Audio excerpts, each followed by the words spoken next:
Hey everyone, it's Michael, Goosebumps fan. I have another Thing Like Goosebumps video for you. This one is about Cry of the Werewolf, a 1944 film, about an hour long.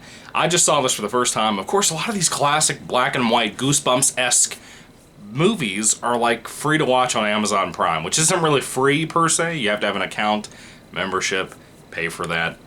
But then you have a lot of stuff to watch out there. A lot of it's really low budget crap. There's old movies that are mostly low budget compared to what our standards are today.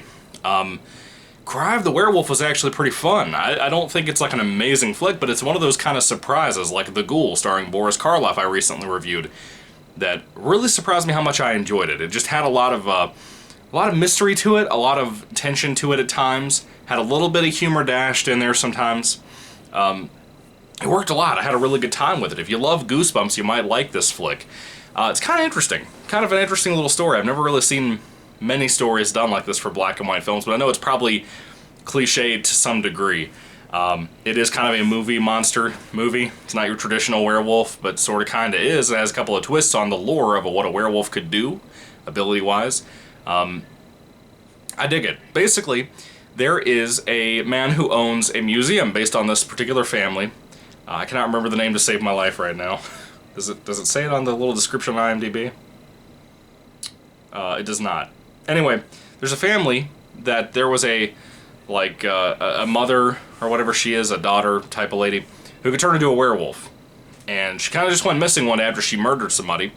And this particular museum owner owns that house that this woman had, and he kind of is obsessed with the story of her. And apparently he found out either her grave or her tomb. I think they just said it was her tomb. Found out where it is, and apparently there's this is kind of film too that has secret hiding places behind fireplaces and stuff like that. That was kind of fun, that aspect of this movie. You never really knew who was going to be where, or if somebody was already in a certain place. It was kind of fun for a black and white classic movie.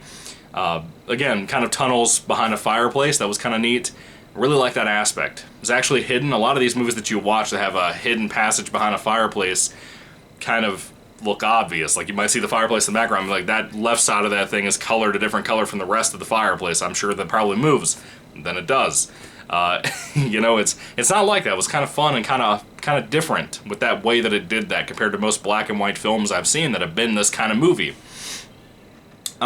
Many years have passed by. Of course, this father owns that museum about this family, tells the urban legends about this place involving vampires and werewolves and voodoo and all kinds of stuff that this woman and her family ties were kind of tied into at the time. It's very entertaining. I love the museum aspect, the tour that they're showing for the general civilians, whatever, who wants to come in and see the old stories and the different paintings and stuff of different things. Very interesting stuff. I really dig it. Now, the daughter of this woman who was apparently a werewolf and killed somebody, she is kind of the queen of a certain tribe of gypsies out in the woods. And she gets word from somebody that she sends into kind of the city, kind of works in this museum place a little bit, kind of stalks around actually, not really works for them, but kind of stalks around. He comes back and tells her, as her kind of civilian spy, that somebody, I think it's particular that museum owner, that he's found the tomb of her mother, and he's probably going to start publishing papers and stuff. I think he has some actual book or something that he's written about it. And she says, okay, well, you know what? I'm going to kill him. Going to get rid of that guy. And then she does, and he's killed. Apparently this particular girl, who's the daughter of that woman, that the old house urban legend thing is built on, apparently she can turn into a werewolf as well, being the queen of this tribe or whatever. So she heads back into town, she kills that particular man who owns that museum, and now his son has also been called into town. Before the father died, he called him into town to come see some of the discoveries about this situation that he had, about this tomb and this urban legend with this mother and this werewolf murder and stuff. So the son is coming back into town. He also has a fiancée who is a French woman, I believe, by the accent. I'm pretty sure it's supposed to be French, or at least a kind of obnoxious French accent that an American is doing. I'm pretty sure she's not actually French. But even so, they come into town, they're going to go into this place. They can't find the dad, though. They keep looking around, they can't find him. They happen to come across the butler, who had found his way into the secret hiding place behind the fireplace. And he seems like he's kind of gone a little Renfield. If you've seen the old Bela Lugosi Dracula film, you know what I mean by that. It's kind of the same shot when they find him. They're just kind of aiming, a torch or whatever into a room, and he's kind of just in the corner, just mumbling nonsense, just it's kind of eerie. It actually gave me a chill when I watched it. And this movie has a little bit of that kind of stuff in it. It was fun. It was a really fun flick. My wife and I actually watched this together. We really enjoyed it. It wasn't great. I don't consider it like the parallel of like Frankenstein or The First Invisible Man or anything to that degree, but it was good for what it was. I actually enjoyed this movie. If you're a Goosebumps fan, I recommend it. I like the whole werewolf stuff in here. If you like some traditional werewolf tales with a little bit of a twist on it, this is kind of that. It works. The third act is pretty well built. I think it has some good foundation it's standing on. The music is pretty good. You know, most of the music back in the day for this kind of thing were all kind of the same type of thing, and that's kind of no different here. So it's nice. I like it. I enjoyed it.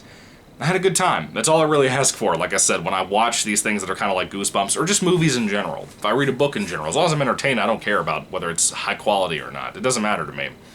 But overall, Cry the Werewolf was fun. I think all the performances were great. I think hands down the best performance of the entire flick is easily the Queen of the Gypsies, and that particular tribe of gypsies. She's great, and she's kind of reluctant about her job, about what she does, and how she can turn into a werewolf and has to kill certain people to protect that tribe and their family secrets and stuff. It's fascinating. I really like that stuff. She does a great, great performance here. Seriously. Her name is Celeste, that character, by the way.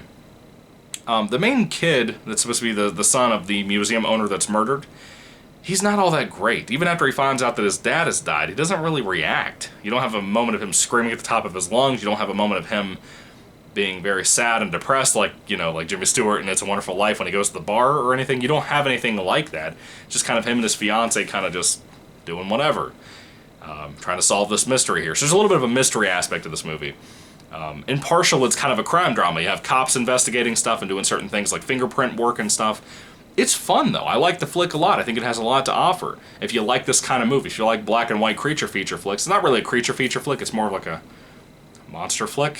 If there's a difference, that's what I would consider this movie to be. Anyway, Cry of the Werewolf. I really like it. I recommend it to you guys if you're fans of Goosebumps. Again, it's free to watch right now if you have a Prime membership. You could probably find it anywhere, BitChute, YouTube, somewhere to free to watch it more than likely. That's probably why it's free to watch on Amazon Prime, I don't know. But it was good, it was recommendable. It's one of those things I enjoyed a lot, like The Ghoul, that just, I didn't expect I was going to love it, but it's pretty solid stuff, I really dug it. Anyway, if I had to rate Cry the Werewolf on a 5-star basis, I want to give it a 4 out of 5 stars, but I can't. I would lean more towards a 3 out of 5. Mainly because like the transformations aspect of the film, when like the queen of the tribe of the gypsies would turn into the werewolf, they weren't like great. They weren't something like a person wearing an outfit. They were like an actual dog, like a husky or something they'd put on screen, or like an actual wolf that was trained to be on the screen. And you'd have a lot of shadow work. That was kind of fun, but it wasn't like super well done. But it was a low budget film. What do you expect? That's kind of the thing you deal with back in old movies. But it was still fun, had a good time, a lot of tension built up towards the end, really fun. An hour long, what could you complain about this? I'd give it a 3 out of 5 stars. I like it a lot. It's definitely better than something like Attack of the Giant Leeches, which I gave about the same rating, I believe, but I would say this is better, easily. It's easily a better movie, better well put together, better edited, yes, let me try that again. Better edited. It's better in pretty much every aspect than Attack of the Giant Leeches. Even if you have a live dog, at least it's a live dog. It's technically a practical effect, right? What do you want me to tell you? I like it a lot. Fun film. 3 out of 5 stars. Kind of leaning towards 4, but kind of more towards 3. Anyway, what are your thoughts on Cry of the Werewolf? Have you seen this flick? What did you think about it? Do you agree with me? Do you disagree with me? Did you like it? Did you like that kind of charm it has to it? I love these old black and white flicks because of the charm of that era, number one, but number two, kind of the innocence of that era. You know, you don't really have much blood or anything in it, which I don't mind. I like a lot of horror, but it's kind of interesting to have something like this that can be creepy at times, have entertainment value. You can also watch it with your kids in 2021 and not have an issue with it. I don't have kids, but if I do, it'd be nice to watch something like this with my kids. Then, you know, Barney. Anyway, what do you think, guys? Put your thoughts and comments down below. Thank you for watching. May the Lord Jesus Christ bless you guys today, and goodbye.